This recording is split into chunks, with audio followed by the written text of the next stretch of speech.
अस्सलाम वालेकुम। साक्षी खबर में आपका इस्तकबाल है। आज 19 रजब है। सुर्खियों से पहले सुनते हैं हदीस शरीफ। बिस्मिल्लाहिर्रहमानिर्रहीम। हज़रत जाबिर रज़ी अल्लाह ताला अन्हु से रिवायत है, रसूलुल्लाह सल्लल्लाहु अलैहि वसल्लम ने फरमाया, जुल्म से बचो, एक जुल्म क़यामत के दिन कई तारिकियों का बास होगा। और अब सुर्खियां। तेलंगाना कौंसिल के डिप्टी चेयरमैन के ओहदे के लिए बंडा प्रकाश ने दाखिल किया पर्चा। कल इंतखाब, प्रकाश की जीत यकीनी। चार मीनार पैदल राहरो प्रोजेक्ट की तकमील से पहले अतराफ की सड़कें कुशादा कर दी जाएं। असेंबली में मजलिस का मुतालबा। जगन की कोशिशों से विजयवाड़ा एयरपोर्ट हज एम्बार्केशन पॉइंट में शामिल। एपी हज कमेटी चेयरमैन गौसुल आजम का बयान। हुसैन सागर के किनारे फार्मूला ई रेसिंग चैंपियनशिप का आगाज। नाजरीन में सचिन समेत स्पोर्ट्स व फिल्मी शख्सियतें शामिल।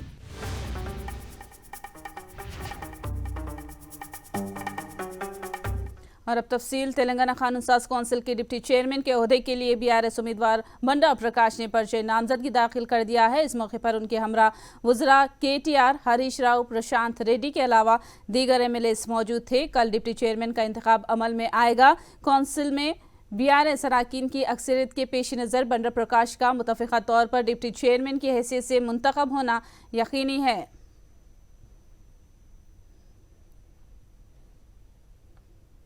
चार मीनार राहरो प्रोजेक्ट की तकमील से पहले अतराफ के इलाकों में सड़कों की तोसी करने की मजलिस के एमएलए मुमताज़ अहमद खान ने मांग की। मुमताज़ अहमद खान की मांग पर वज़ीर बल्दी नज़्म-ओ-नक्स केटीआर ने वजाहत की। उन्होंने बताया कि पुराने शहर में सड़कों की तोसी के लिए हुकूमत ने 150 करोड़ रुपये मंजूर किए हैं। केटीआर ने चार मीनार हल्के में की जाने वाली सड़कों की तोसी के कामों की तफसीलात बताई है।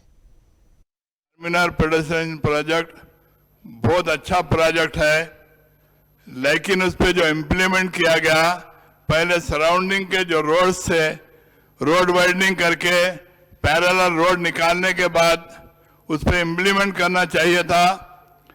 चूंकि 1986 के अंदर Charminar to Falaknuma, Salar Jung bridge to Purani Haveli, Mir का दायरा हरीबौली, दूध बौड़ी से हुसैनी आलम, ये 86 के प्रोजेक्ट्स है। आज तक इसकी वाइडनिंग कंप्लीट नहीं हुई।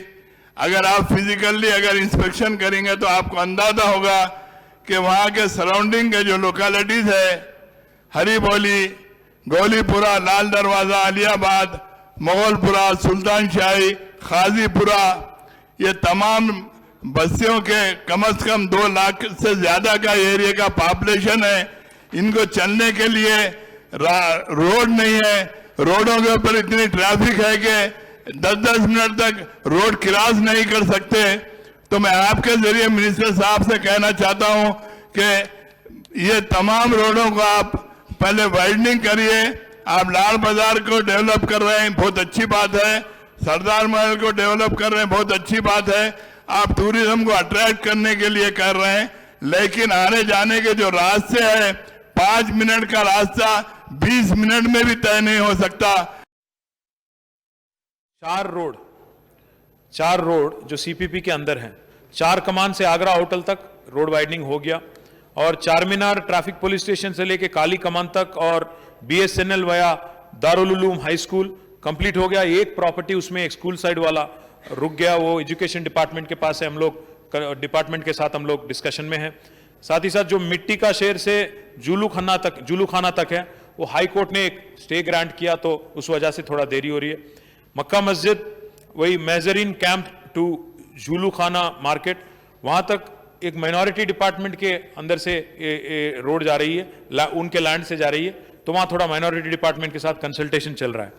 मैं एक बात आपको बताना चाहता हूं, परसों जब मीटिंग हुई थी मेरी अकबर ओवैसी साहब के साथ, उसमें चार मीनार पेडेस्ट्रियनाइजेशन प्रोजेक्ट पे भी काफी सारा डिस्कशन हुआ।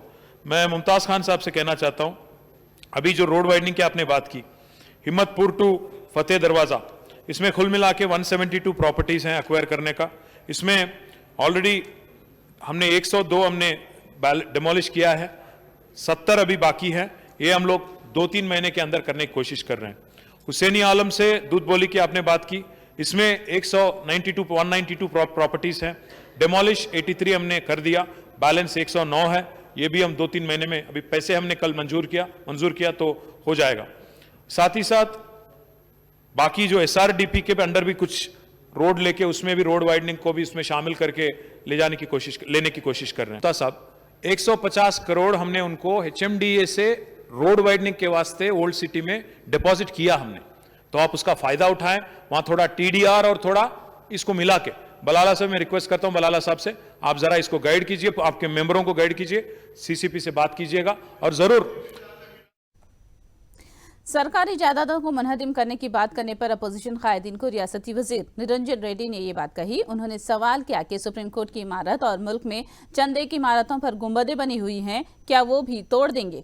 तकरीबकारी पर मबनी बयान जारी करने पर रेवंत रेड्डी और बंडी संजय के खिलाफ केस दर्ज करने का उन्होंने DGP से मुतालबा किया। సెక్రటరియట్ కే లోకంలో మొదటిసారి పెట్టినట్లు అదేందో మతపరమైనటువంటి అంశానికి సంబంధించింది అన్నట్లు ఇంత అనాగరికంగా ఇంత అజ్ఞానంతోనే ఇంత థర్డ్ క్లాస్గా దిగజారి మాట్లాడడం అనేటువంటిది వాళ్ళ స్థాయిని తెలియజేస్తుంది. ఇటువంటి వాళ్ళను వాళ్ళు రాష్ట్ర అధ్యక్షులుగా కలిగి ఉండడం అనేటువంటిది ఆ పార్టీ యొక్క పతనావస్థకు, ఆ పార్టీకి ఉండేటువంటి స్థాయికి ఒక నిదర్శనంగా మనం భావించాలి. భారత సర్వోన్నత న్యాయస్థానమైనటువంటి సుప్రీంకోర్టుకు డోమ్ ఉంటుంది, గుమ్మటం ఉంటుంది. భారత రాష్ట్రపతి భవన్కు డోమ్ ఉంటుంది. గుజరాత్ అసెంబ్లీకి డోమ్ ఉంది, కర్ణాటక అసెంబ్లీకి డోమ్ ఉంది, ఉత్తరప్రదేశ్లో డోమ్ ఉంది. దేశంలో చాలా నిర్మాణాలకు డోమ్స్ ఉంటాయి. అది ఒక అందానికి చిహ్నం, అది ఒక ఆకృతి. ప్రతి ఏడు మన ప్రధానమంత్రి గారు, మీ పార్టీ నాయకులు ఎర్రకోట కాడపై ఉపన్యాసం చేస్తారు కదా, మరి ఎర్రకోట మీద ఉన్నటువంటి అన్నీ కూడా డోమ్సే. మరి రేపటి నుంచి అన్ని పనులు వదిలిపెట్టి దినం పోయి ఆ డోమ్స్ కాడ కూర్చో, గడపార సరికేపార పట్టుకొని పోయి. నిన్నగాక మన కాంగ్రెస్ అధ్యక్షుడుగా మాట్లాడి నిషేధిత సంస్థ అయినటువంటి నక్సలైట్లను మీరు వచ్చి సెక్రటరీ కూలగొట్టండి అని మాట్లాడతాడు. సుమోటోగా DGP గారు ఖచ్చితంగా దీని మీద యాక్షన్ తీసుకొని చట్టపరమైనటువంటి యాక్షన్ తీసుకోవాలి. तेलंगाना पर खुसूसी तवज्जो मरकूज करने वाले बीजेपी के सीनियर कायदीन रियासत की ताज़ा सियासी हालात पर गहरी नजर रखे हुए हैं। हैदराबाद दौरे के दौरान अमित शाह ने रियासती बीजेपी कोर कमेटी के साथ इजलास मुनाकिद किया, जिसमें क़ब्ल वक्त इंतखाबात की सूरत में हिकमत अमली पर तबादिले ख्याल किया गया। पार्टी में शमूलियतों से मुताल्लिक़ भी तबादिले ख्याल किया गया।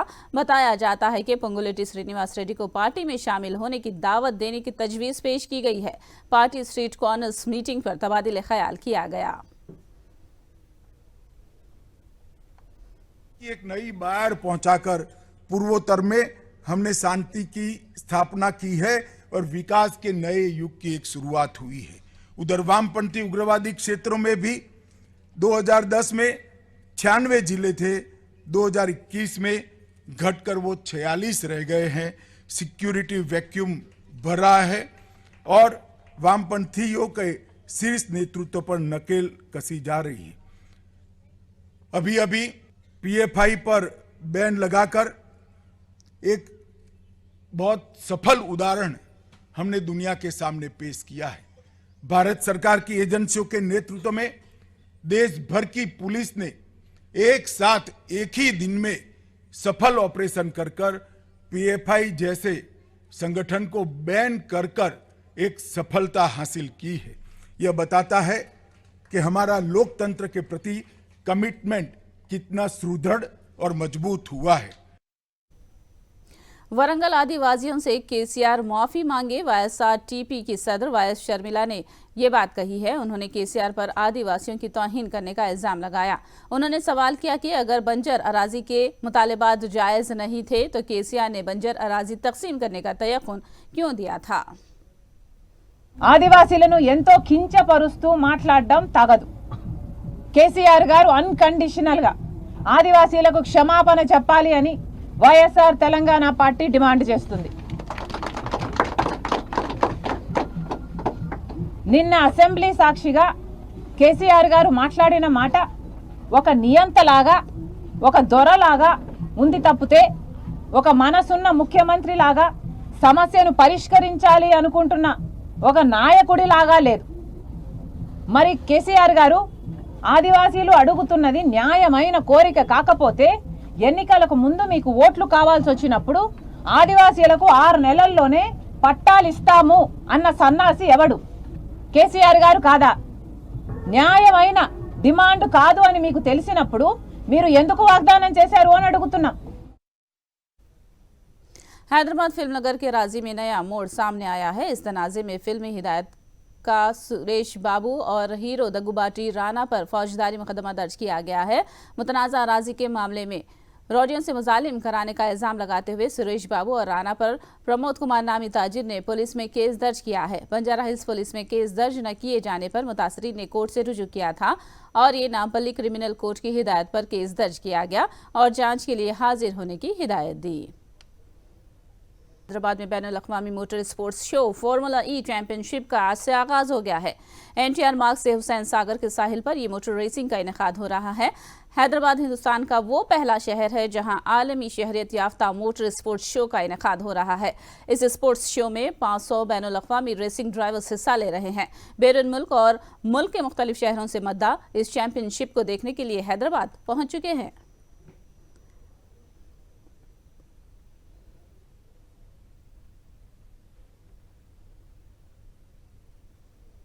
Very good, very happy to be here. First experience for this amazing championship to be racing in India. Track is very, very nice, very fast. So let's see what we do in qualifying and in race. But at the moment, I'm enjoying the chicken biryani in India. Can you give one bite? Yeah, so we're very happy to be in India for our first E-Prix ever. So let's try to have a good race, a good spectacle for everyone. And we're going to push as maximum as we can. You are representing India's company Mahindra team. How are you feeling? I feel very proud to represent Mahindra. It's a great brand, a great company, and the only Indian brand in the World Championship. So, How's the Hyderabad racing track? the track is very good. I'm having a lot of fun driving it, and I think we'll provide very good racing. I'm very excited. This is my first event, and I love Formula E. I love cars. I love these drivers, and I just want to get everyone's autograph. Where you came from? I've come from Ujjain in MP. Hi, I'm with him. So he's a car expert. So just following him. Thank you. Great. Thanks. All good, man. How much you excited? Very, very excited. I'm glad Hyderabad is bringing some Formula races to the city. నేనైతే ఇక్కడి నుంచే Hyderabad. Like formula 1 చాలా పెద్ద ఫ్యాన్ని.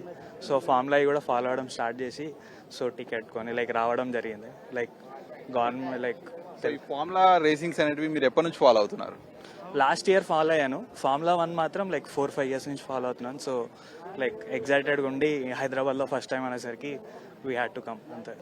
అంటే like bike car ఎంత just అని కాకుండా like every one like అసలు బేసిక్గా కార్ అంటేనే ఫాస్ట్ హార్నెస్ లైక్ అట్లాంటి మనం ఇండియాలో చూడడం చాలా రేర్ లైక్ ఇప్పుడున్న టెక్నాలజీ అంతా. సో రావడం లైక్ అంతా హైదరాబాద్కి వచ్చేసింది, ఎట్లా ఉంది ఫీలింగ్? చాలా బాగుంది. లైక్ గవర్నమెంట్ ఇదంతా సపోర్ట్ చేయడం, కేటీఆర్ గారు ఎవరైనా కానీ Telangana government like what ever they did. Favourite racer ఎవరు? లూకాస్ డిగ్రాస్ మహేంద్ర టీమ్. ఫీల్ అవుతున్నాను లైక్ బయట నుంచి బయటకు వెళ్ళి చూడలేం కదా, ఇక్కడ మన ఇండియాలో అది కూడా మన హైదరాబాద్కి వచ్చేసి చాలా హ్యాపీగా ఉంది.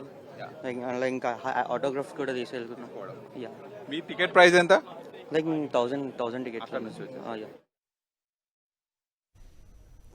फार्मूला ई रेसिंग चैंपियनशिप के मुशाहिदे के लिए खेल की दुनिया की मशहूर शख्सियतें हैदराबाद पहुंच चुकी हैं। साबिक टेस्ट क्रिकेटर सचिन तेंदुलकर, शिखर धवन और गेंदबाज दीपक चहर हैदराबाद पहुंच चुके हैं। दोनों खिलाड़ी फार्मूला ई रेसिंग का मुशाहिदा कर रहे हैं।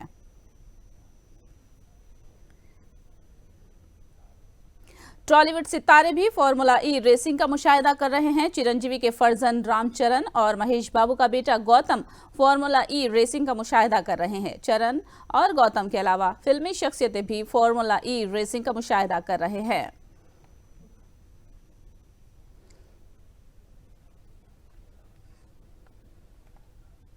हज कमेटी की जानिब से हज 2023 के लिए विजयवाड़ा एयरपोर्ट को भी एम्बार्केशन पॉइंट बनाया गया है। एपी हज कमेटी के चेयरमैन गौसल आजम ने बताया कि वजीर आला जगन की कोशिशों के जरिए ही ये मुमकिन हो सका है।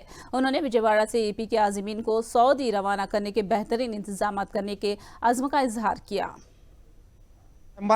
विजयवाड़ा में एम्बार्केशन पॉइंट आया है। जगन मोहन रेड्डी साहब खुसूसन इसके पीछे बहुत मेहनत की थी एम्बार्केशन पॉइंट के लिए, क्योंकि कुछ सालों से ये जब आंध्र प्रदेश बाइफर्केशन हुआ तब से लेकर जो हाजी हैदराबाद से और बेंगलोर से रवाना हो रहे थे। ऐसी एक परेशानी थी वहाँ पर हैदराबाद जाने के बाद, क्योंकि पहले से ही हैदराबाद में उनके हाजीज रह जाते हैं और एडिशनल से हमारे आंध्र प्रदेश के हाजी जाते हैं, तो रूम अकोमोडेशन हर चीज़ की एक तकलीफ़ थी, सहूलत बिल्कुल कम थी। और वो सहूलत जो आज हमें विजयवाड़ा से मिलने वाली है, ये आवाम के लिए, मुसलमानों के लिए एक खुशहाली की बात है, क्योंकि जब एम्बार्केशन पॉइंट जो अपने जगह रहता है, जो हाजियों को सहूलत करने के लिए और उनको खाने पीने का, रहन का, सहन का, मेडिकल का और हर तरीके के सहूलत मिल जा सकते हैं। वायसर जिले में वायसर कांग्रेस के ऑफिस की तामीर के लिए वायसर कांग्रेस कायदीन ने संग बुनियाद रखा। कड़पा शहर के मुजाफात में पार्टी का दफ्तर के लिए MP अविनाश रेड्डी ने संग बुनियाद रखा। इस प्रोग्राम में नायब वजीर आला अमजद बादशाह, कमलापुर MLA रविंद्रनाथ रेड्डी ने शिरकत की। याद रहे कि वजीर आला जगन ने हर जिला मरकज में पार्टी दफ्तर खोलने की हिदायत दी है। वजीर आजम नरेंद्र मोदी ने अहमदाबाद में मुनाकिदा फिजियोथेरेपी पर कौमी कॉन्फ्रेंस से खिताब किया। उन्होंने कहा कि फिजियोथेरेपिस्ट मरीजों के लिए उम्मीद की एक किरण होते हैं। उन्होंने फिजियोथेरेपिस्ट की खिदमत को खिराज तहसीन पेश किया। खिलाड़ी हो या फिटनेस के मुरीद हो, फिजियोथेरेपिस्ट हर परिस्थिति, हर उम्र के लोगों के सहयोगी बनकर उनकी तकलीफ दूर करते हैं। आप मुश्किल के समय में सिंबल ऑफ होप बनते हैं। आप सिंबल ऑफ रेजिलियंस बनते हैं। आप सिंबल ऑफ रिकवरी होते हैं, क्योंकि जब कोई व्यक्ति अचानक इंजरी या एक्सीडेंट का शिकार हो जाता है, तो उसके लिए ये केवल फिजिकल ट्रॉमा नहीं होता, ये एक मेंटल और साइकोलॉजिकल चैलेंज भी होता है। हिंदुस्तान ने ऑस्ट्रेलिया को पहले टेस्ट में 1 इनिंग और 132 रनों से हराकर सीरीज में 1-0 की बढ़तरी हासिल कर ली है। हिंदुस्तान ने पहली इनिंग में 400 रन बनाए थे। जवाब में ऑस्ट्रेलिया पहली इनिंग में 177 और दूसरी इनिंग में 91 रनों पर सिमट गई। नागपुर में खेला गया पहला मैच तीसरे दिन खत्म हो गया। रविचंद्रन अश्विन ने 5 विकेटें और मोहम्मद शमी और रविंद्र जडेजा ने 2-2 विकेटें हासिल की।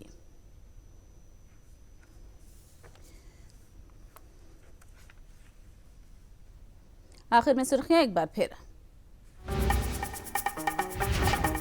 तेलंगाना काउंसिल के डिप्टी चेयरमैन के ओहदे के लिए बंडा प्रकाश ने दाखिल किया पर्चा। कल इंतखाब प्रकाश की जीत यकीनी। चार मीनार पैदल राहरो प्रोजेक्ट की तकमील से पहले अतराफ की सड़कें कुशादा कर दी जाएं। असेंबली में मजलिस का मुतालबा। जगन की कोशिशों से विजयवाड़ा एयरपोर्ट हज एम्बार्केशन पॉइंट में शामिल। AP हज कमेटी चेयरमैन गौसुल आजम का बयान। हुसैन सागर के किनारे फार्मूला ई रेसिंग चैंपियनशिप का आगाज। नाजरीन में सचिन समेत स्पोर्ट्स व फिल्मी शख्सियतें शामिल। साक्षी खबर में फिलहाल इतना ही। साक्षी टीवी पर खबरों का सिलसिला जारी रहेगा।